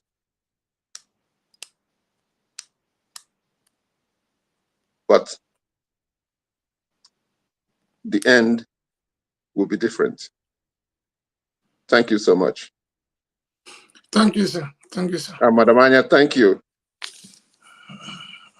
And good night, all of you. And good night. Thank you. And from here, I know, like I said, it's a mission.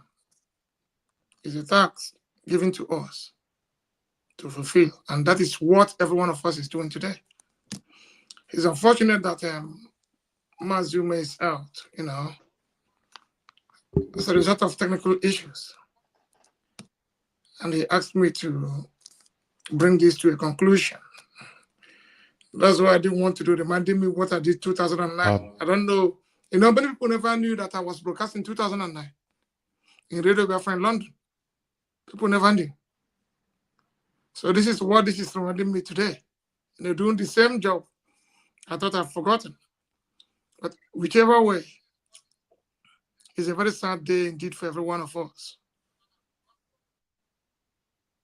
We're telling these stories today. I am here to tell this story because I survived. And I knew if I had stayed 60 seconds there, that would have been the end of me.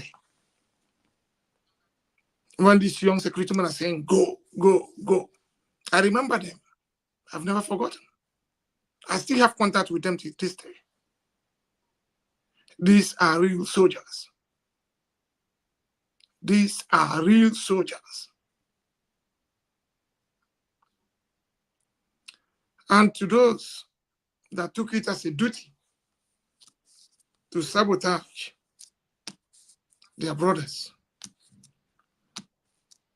they see everything as an opportunity to make money. My advice to you is you should think twice. Think twice in everything you are doing. Because I've never seen any person that could eat 10% of his money. I say thank you to every one of you. And may UKWU-IBEKU continue to bless all of us. From here to you people, I say good night. Thank you. Thank you very much. Thank you. No, God bless you. Thank you. Bless you.